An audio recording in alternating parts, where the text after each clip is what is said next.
nëse ne në programin ton për qytetin e Tiranës godasim oligarkinë ekonomike, e cila e ka betonizuar gjithë qytetin, ndërkohë që Sali Berisha nuk thot gjysmëllafi për këtë çështje, atëherë kjo është kontradikta kryesore mes nesh. Po mund të imponojeni ju, mund të thoni, okay, nëse doni ju t'jepni prova që jeni opozitë e vërtet, hajde të na mbështesni një nga emrat e ri. Sigurisht që ne mendojmë se një figurë politike si Sali Berisha dhe fundi ajo që është sot Partia Demokratike bashkë me aleatë e saj përfaqësojnë modelin e vjetër oligarkiko-ekonomik të riciklimit në pushtet, që u ka ngelur rrota se s'ja kanë dalë mban në këtë rotacionin e famshëm. Por ama nga rotacioni në rotacion, Shqipëria ka shkuar keq e më keq, paktën në analizën tonë. Rrjedhimisht, ajo që po propozojmë ne është realisht një model i ri i politikës, sepse në analizën tonë dhe njëherë, Sali Berisha në fund ditës është paterica më e shëndosh e pushtetit e Edi Ramës. Rrjedhimisht, një figurë e tillë e mban dhe do ta bëj përjetësisht fitues Edi Ramën në Bashkinë e Tiranës apo në krye të vendit. Atëherë çfarë duhet bërë? Duhet një model i ri i cili realisht ta sfidojë një qasje Edi Ramën. Ne po hymë në këto zgjedhje dhe presim të hymë edhe pse s'kemi marrë, s'kemi dalë me një kandidat ende, sepse në fund ditës duhet presim të shohim nëse do ketë një përgjigje nga gjykata kushtetuese në këtë ngërçin ligjor që është krijuar. Gjykata kushtetuese ka përshtypjen e dhajës sqarim dje për këtë çështje.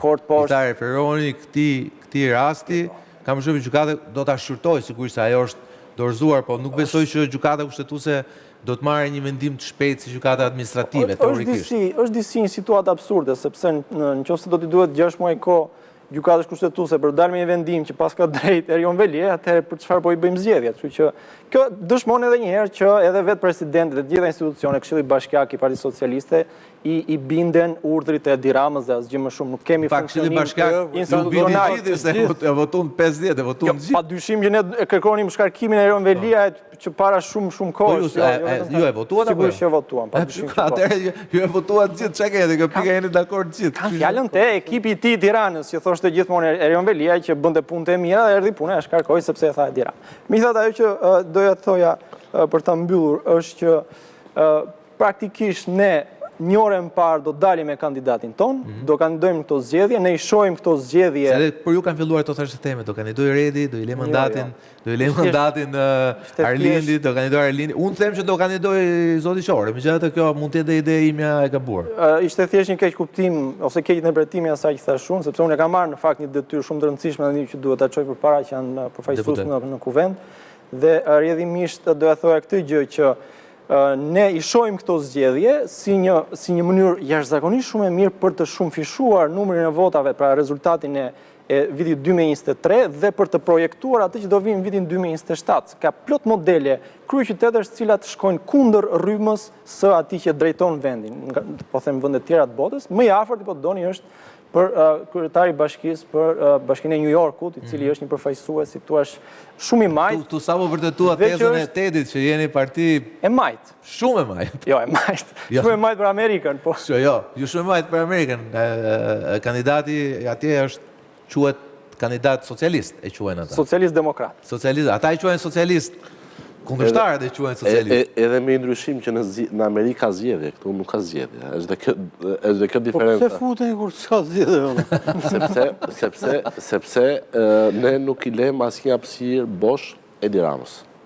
Nuk, domethënë, çështja e bojkotit 1, çështja e djegjes së mandateve 2, pasojat katastrofike, po i vuajnë tani do i vuajnë edhe për një periudhë tjetër kohë. Kështu që këto eksperimente... Si ka mundësi, ju keni një parti të re këtu, përballë, që janë në shpërgojnë të veta politikë. Dhe zoti Qori që thot, e ka thënë dhe para zgjedhjeve, e ka thënë dhe pas tyre zgjedhjeve, nuk na kanë vjedhur asnjë votë se ne i ruajmë votat tona. Si shpjegohet që këta çunat thonë që nuk na vidhen votat, megjithëse janë çuna, kuptimin nuk ma merr për tërë Redi? Jo. Dhe ju që jeni thinjur në politikë, sepse bashkë me ne, ju ftoj ta risheni dhe një... Cave nga ne nga rënë dhe flokut, sidomos Martinit, ju e thoni që ju kanë vjedhë vota. Sepse ky nuk është antar i Partisë Demokratike, të lutem. Po është ti, mësë edhe u ka qenë gazetar, ka 2 dekada gazetar. Janë vjedhur vetëm Sali Berishës, të lutem. Por dua t'ju rikujtoj se ne nuk kemi debat tani për forcat e reja politike. Jemi debat për opozitë, por prisin nga ligjërata të përmendte Edi Ramën u morë nga fillimi në fund Sali Berisha. Oligarkët po ndërtojnë kulla. Tani, kullat, kush e jep lejet oligarkëve? Po këtë pra sa po të atë tha? Po pra, po. Tani... Po ja jep oligarkëve Sali Berishës. Në pushtet Saliu, kush e? është mënyra... Me këtë nga kullat e Edi Rama. është mënyra elegante për të mos goditur Edi Ramën. Pra, godasin tani oligarkët. Ndërkohë, ju e dini besoj, se jeni dhe deputet, që lejet e ndërtimit tani janë përqendruar në një dorë. Po mos është dhe ky Berisha oligark më burë, se duke ndarë kullat... Jo, dakord, përgjigjen e provokimit tuaj... Përgjigjen e provokimit tuaj e dha skandali, apo e ashiqoi dosje Aruba. Që e sjaroj kushin ka ndërtuar ato kullat për cilat dhe partia protestonte në zotërisë në fjalë. Pra bëni protesta, po merr opozita kulla, ta sjaroj dosjen Aruba kush i ka kullat në Tiranë.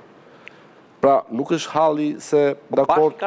Pra të përqendrosh retorikën ose diskursin oligarkët, po kush i bëri këta oligarkë? Kush po jep lejet oligarkëve? Është Edi Rama, pra. I gjithë problemi është mjafton të përmendesh Edi Ramën. Po prisja ta dëgjoja përpara tani ne po prisja të dëgjoja një qoftë ose dëgjoj dhe qasjen tuaj lidhe me oligarkët. Sepse që thua është që i ka shpikur Edi Rama oligarkët. Ne kur godasim Edi Ramën, sepse 8 vjet ka qenë Sali Berisha. Ne godasim tabelën në shenjë tek 10-ta. Ju godisni tek Jo. Ne nëpërmjet oligarëve godasim Edi Ramën. Ne tabelës i bim në shenjë. Nëpërmjet oligarëve godasim Edi Ramën. Ne tabelës i bim në shenjë. Ju doni të bini rreth e rrotullt për të kapur atë. Duke u marrë me Edi Ramën nuk merrem me oligarkët. Ky është dallimi mes. Po oligarkët kush i krijojnë? Oligarkët janë krijesat e Edi Ramës. Janë krijesa që kanë evoluar që nga koha e Sali Berishës dhe kanë ardhur deri sot. Oligarkët janë krijesa të Edi Ramës. Po nuk është. Okej, këtu ndajmë. Me thënë vërtetën, ca për aty oligarkëve i ka rënë Ilir Meta në lulet ballit. Po të gjithë, po dhe unë i pari. Po i ka rënë Meta, po si ka rënë Berisha?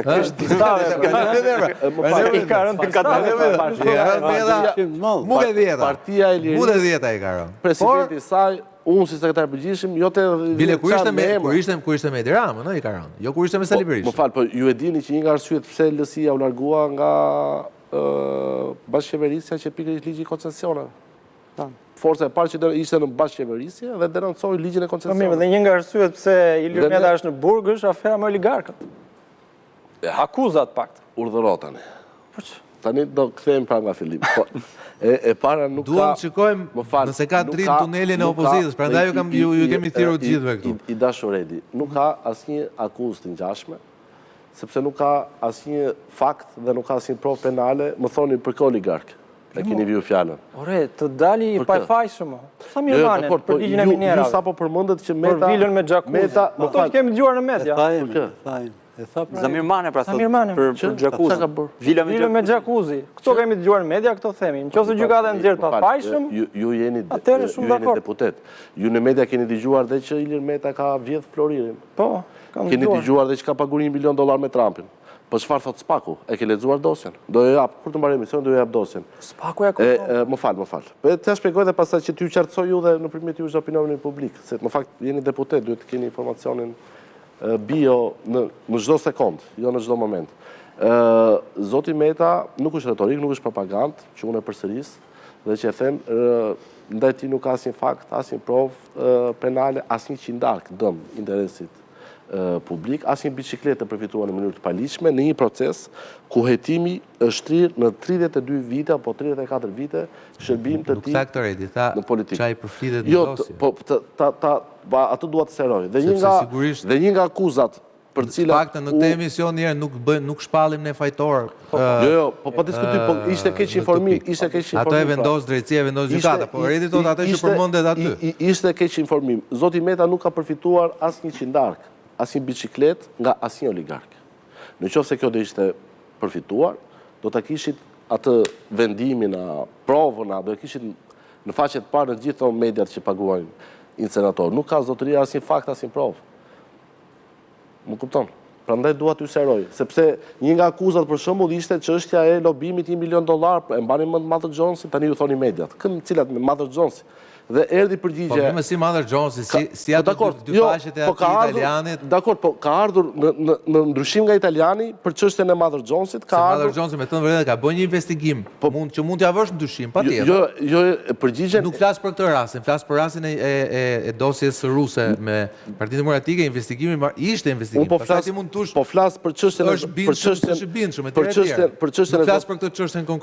për çështjen e zotit Meta, përgjigjen e kanë dhënë autoritetet e drejtësisë amerikane, që në përgjigjen zyrtare të kthyer SPAK-ut, pra këtu rrëzohet dhe pretendimi oligarkëve të zotrisë në fjalë, i pa informuar për fat të keq, cilën thonë që kemi bërë gjithë investigimin në Departamentin e Drejtësisë dhe nuk ka asnjë pagesë të palishme të zotit Meta dhe nuk ka asnjë aferë, asnjë çështje lobimi. Besoj e morët këtë përgjigje nga drejtësia amerikane, jo nga Tedi Blushi. Çfarë rëndësi fare drejtësia amerikane? Tani ju thoni mediat. Kur këtë gjë ta thotë gjykata, atëherë do themi Ilir Meta, pas ka qenë pa fajshëm. Po ta thot SPAK-u, do në qafë e kemi publikuar. Deri në këtë moment ama, ai ndodhet në burg për shkak të aferave që përshtypin edhe oligarkët. Dhe më bën përshtypje pastaj, jo dhe aq përshtypje, që Partia e Lirisë nuk i përmend fare oligarkët si mos ekzistojnë. Dhe në fund ditës kjo është ajo që na dallon në qasje. Më fal, jeni i rinë politike edhe të paktën kur përballeni me dikë që i përmend nga mëngjesi ndarkë nuk ka asnjë problem,